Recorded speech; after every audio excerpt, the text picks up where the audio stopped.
my name is Priya Singh and I'm a BHMS student at NHMC Delhi। ये video सभी BHMS first year students के लिए बहुत ज़्यादा इंपॉर्टेंट होने वाली है। आज इसके अंदर हम अफॉर्जम नंबर 15 को कंप्लीट करेंगे। एज यू नो कि हम फर्स्ट 27 अफॉर्जम की सीरीज कंप्लीट कर रहे हैं, जैसे कि फर्स्ट ईयर में उनके फर्स्ट टर्म में सिलेबस में क्या है, CBDC के अकॉर्डिंग फर्स्ट 27 अफॉर्जम दे रखा है। तो मैं आपको बहुत इजी वे में ट्राई कर रही हूँ कि इसको समझा सकूँ, क्योंकि फर्स्ट टाइम पढ़ने पे किसी को भी बिल्कुल समझ नहीं आता, मुझे भी नहीं आया था। पर अपने टीचर्स से सीख के हर एक जगह से सारी इन्फॉर्मेशन कलेक्ट करके और 2-3 बार जब उसको समझा जाता है, पढ़ा जाता है, तो फिर वो आपको बहुत अच्छे से समझ आ जाता है।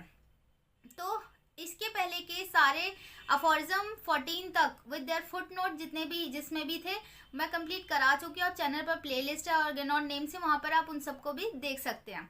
तो अफॉर्जम नंबर 15 को समझने के लिए आपको मतलब कोई भी अफॉर्जम जब नेक्स्ट वाला आप पढ़ते हो तो लास्ट वाले की आपको क्या होनी चाहिए, उसकी नॉलेज होनी चाहिए, क्योंकि एक दूसरे से क्या होते हैं, ये लिंक होते हैं। मतलब नेक्स्ट पढ़ना है तो आपको लास्ट वाले को पता होना चाहिए कि उसमें क्या बताया गया था, तो वो आप कनेक्ट कर पाते हो। तो जब आपको 15 पढ़ना होगा तो अभी तक क्लास में आपको पता होना चाहिए कि वाइटल फोर्स क्या है, ऑर्गेनिज्म क्या है, वाइटल फोर्स कैसे काम करती है, किस तरीके से अपने आप को रिप्रेजेंट करती है किसी भी कंडीशन में, ये सब बातें आपको पता होनी चाहिए।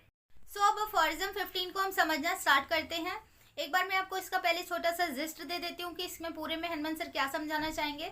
तो यहाँ पर एक वाइटल फोर्स की बात करेगा और एक ऑर्गेनिज्म की, कि ये दोनों एक दूसरे के बिना क्या है, अधूरे हैं।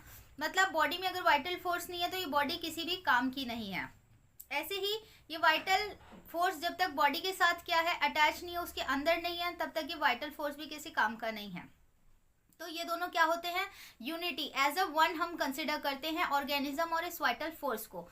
तो अब अफॉर्जम को हम रीड करके समझते हैं। कह रहे कि the affection of the morbidly deranged, कह रहा है कि जो मॉर्बिडली मतलब अबनॉर्मली डिरेंज हुआ है, कौन, spirit like dynamics, vital force क्या हुआ है, अफेक्ट हो गया है abnormally, that animates our body in the invisible interior, जो हमारी बॉडी को एनिमेट कर रहा है, रन कर रहा है। और कहाँ पे होता है ये, इनविजिबल इंटीरियर, मतलब कि अंदर में कहीं छुपा हुआ है जिसे हम देख नहीं सकते हैं, किसको, वाइटल फोर्स को।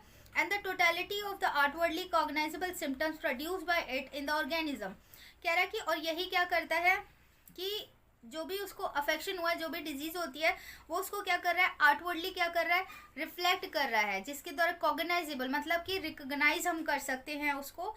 एंड रिप्रेजेंटिंग द एग्जिस्टिंग मैलिडी, और उस डिजीज को क्या कर रहा है, वो रिप्रेजेंट कर दे रहा है through signs and symptoms, constitute a whole, they are one and the same.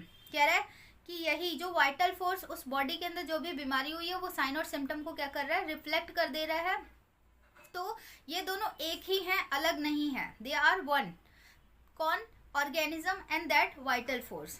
आगे, the organism is indeed the material instrument of the life, कि जो ऑर्गेनिज्म है, इंडीड मतलब इन रियलिटी क्या है, material instrument of the life है। Material instrument क्यों, क्योंकि ये मैटर है जिसका शेप, साइज, वॉल्यूम है इस पूरी बॉडी का, ऑर्गेनिज्म का।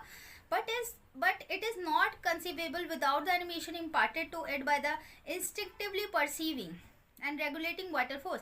पर इट इज़ नॉट कंसीवेबल, मतलब हम इमेजिन भी नहीं कर सकते इस बॉडी को किसके बिना, इंस्टिंक्टिवली परसीविंग मतलब कि सहज रूप से जिसको हम अनुभव कर पाते हैं, जिसे देखा नहीं जा सकता है, किसको, वाइटल फोर्स को। तो ये बॉडी उस वाइटल फोर्स के बिना क्या है, बिल्कुल भी हम इमेजिन नहीं कर सकते इसको। रेगुलेटिंग द वाइटल फोर्स, जिस बॉडी को कौन रेगुलेट कर रहा है, vital force, within bracket regulating dynamics 6th edition में बोला गया था इसकी जगह पर। ठीक वैसे ही just as the vital force is not conceivable without the organism, ठीक उसी तरीके से जैसे कि हम वाइटल फोर्स को इमेजिन नहीं कर सकते हैं उस बॉडी के बिना, ऑर्गेनिज्म के बिना। Consequently the two together constitute a unity, इस तरीके से जो ये दोनों हैं, ऑर्गेनिज्म एंड वाइटल फोर्स, ये दोनों क्या है, सेम है, एक है, यूनिटी है। आगे, although in thought our mind separates this unity into two distinct conceptions for the sake of facilitating the comprehension of it, फिर भी हमारा दिमाग क्या करता है, इन दोनों को अलग तरीके से देखने की कोशिश करता है कि बॉडी अलग है और स्पिरिट अलग होती है। हमें ऐसा लगता है, पर ये दोनों इन एक्चुअल क्या कह रहे हैं हनुमान सर, कि अलग नहीं है, इन दोनों की एक दूसरे के बिना पहचान नहीं है, पर हमारा माइंड है कि इसको डिफरेंशिएट करने की कोशिश करता है। सो ये था पूरा अफॉर्जम नंबर 15। आई होप कि आपको बहुत अच्छे से समझ आ गया होगा। तो एक बार आप इसे फिर से रीड करो, वीडियो को समझने के बाद रीड करो, तो आपको और भी अच्छे से समझ आ जाएगा और थोड़े थोड़े टाइम पर आप रिवाइज करते रहा करो। सो नेक्स्ट वीडियो में हम अफॉर्जम नंबर 16 कंप्लीट करेंगे। Thank you so much.